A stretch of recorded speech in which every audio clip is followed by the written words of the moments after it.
দুই বোনের মধ্যে আমি বড়। আমার বয়স যখন 6 তখন বাবা মারা গেল। ছোট বোন তখন মায়ের কোলে। পুরুষহীন সংসারটাকে মা এককভাবে কঠোর পরিশ্রম করে টেনে নিয়ে গেল। আমাকে মাস্টার্স পাশ করালো, আর ছোট বোন এখনো পড়ছে। সংসারের জন্য মায়ের পরিশ্রম কাছ থেকে দেখেছি, তাই সবসময় চাইতাম পড়াশোনা শেষ করে ভালো একটা চাকরি করে মাকে অবসর দেব, অসচ্ছল সংসারে কিছুটা সচ্ছলতা নিয়ে আসব। অনার্স পাশ করার পর থেকে চাকরি করতে শুরু করি। ওগুলোতে পরিশ্রম বেশি ছিল, কিন্তু বেতন কম ছিল, তাই ওই চাকরিগুলো বেশি দিন করা হয়নি। অবশেষে মাস্টার্স পাশ করার পর বহু খোঁজাখুঁজির শেষে ভালো চাকরি মিলল। ওই চাকরির বেতনে সংসারের অসচ্ছলতা অনেকখানি ঘুচল। মা ভীষণ খুশি হলো, ছোট বোনটিও অনেক খুশি হলো। কিন্তু এই খুশি বেশি দিন স্থায়ী হলো না। কল্পনা করতে পারিনি যে এমন কিছু ঘটবে আমার সাথে। আমাদের প্রতিষ্ঠানের মালিকের বয়স 50-এর মতো, স্ত্রী এবং 3 সন্তান নিয়ে তার পরিবার। তিনি একদিন আমাকে তার অফিস কক্ষে ডাকলেন।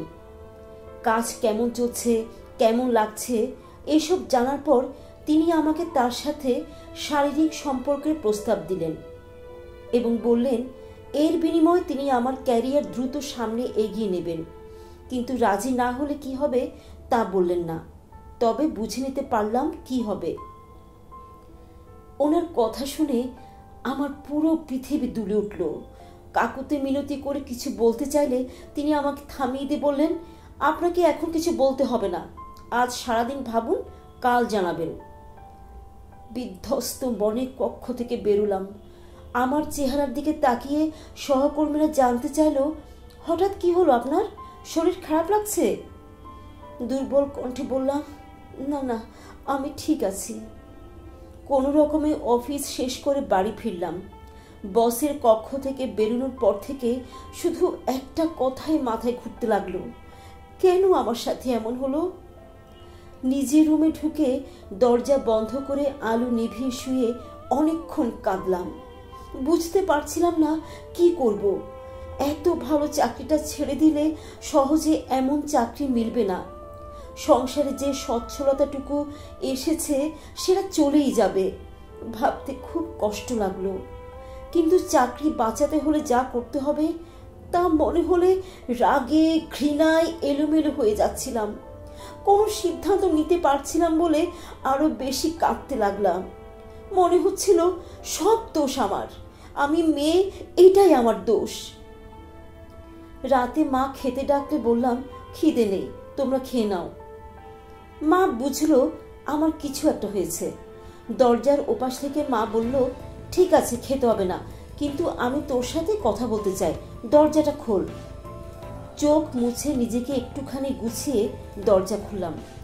আমার ফোলা চোখ এবং এলোমেলো চুলের দিকে তাকিয়ে মা বলল, সমস্যা লুকিয়ে রাখলে সেটা আরো বাড়বে। মারে, বিনা দ্বিধায় আমাকে সবকিছু বল। রুদ্ধ গলায় মাকে সবকিছু বললাম। শুনে মা বেশ কিছুক্ষণ চুপ করে থাকলো। তারপর আমার এলোমেলো চুলে হাত দিয়ে গুছিয়ে বলল, চাকরিটা ছেড়ে দে। শঙ্কিত হয়ে বললাম, তবে সংসারটা কি করে চলবে মা? মা দৃঢ়তার সঙ্গে বলল, এতকাল যখন সংসারটাকে টেনে নিয়ে যেতে পেরেছি তখন আরো কিছুদিন পারবো। এর মধ্যে তোর নিশ্চয়ই আরেকটা চাকরি হয়ে যাবে, আর সব প্রতিষ্ঠানের মালিক খারাপ হবে না। এরপর বলল, কাল তোর সঙ্গে আমিও তোর অফিসে যাব। পরদিন মাকে নিয়ে অফিসে গেলাম। মাকে রিসেপশনে বসিয়ে রেখে বসের কক্ষে ঢুকলাম এবং চাকরি ছাড়ার সিদ্ধান্তের কথা জানালাম। শুনে তিনি ঠোঁটের কোণে বিদ্রূপের হাসি হাসলেন। মুখে কিছু বললেন না, শুধু হাত নেড়ে আমাকে চলে যেতে ইশারা করলেন। এমনভাবে হাত নাড়লেন যেন মশা তাড়াচ্ছেন, এবং আমার দিকে আর একবারও না তাকিয়ে কম্পিউটারে ব্যস্ত হয়ে পড়লেন। আমি বিষণ্ণ মনে নীরবে বেরিয়ে এলাম। অফিসের সহকর্মীরা কে কে বুঝলো জানি না, সবাই কৌতূহলী দৃষ্টিতে আমার দিকে চেয়ে রইল। কাউকে কিছু না জানিয়ে মায়ের কাছে এসে বললাম, চলো মা। জবাবে মা বলল, একটু দাঁড়া, আমি আসছি। এই বলে মা গটগট করে হেঁটে বসের কক্ষে ঢুকে পড়ল। ভিতরে কি কথা হলো বলতে পারবো না। হঠাৎ বসের আর্তনাদ শুনলাম। আর্তনাদ শুনে সবাই চমকে উঠল। তারপরে মা কক্ষ থেকে বেরিয়ে এলো। কাছে আসতে দেখলাম মায়ের পা খালি। বললাম, মা, তোমার পায়ের জুতা কোথায়? বলল, যেখানে থাকলে সবচেয়ে ভালো হয় সেখানে। মানে? রুমে ঢুকে বদমাসটাকে বলেছি আমি তোর মা, আর তারপরে পা থেকে জুতা জোড়া খুলে বদমাসটার মুখে ছুঁড়ে মেরেছি। একটুখানি হলেও বদমাসটার শিক্ষা হওয়া দরকার। হতবাক হয়ে মায়ের দিকে চেয়ে রইলাম এবং ভাবলাম, এমন মায়ের মেয়ে হয়ে ভেঙে পড়া মানায় না।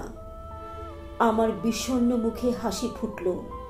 অতঃপর মা আর মেয়ে দৃপ্ত পায়ে অফিস থেকে বেরিয়ে এলাম।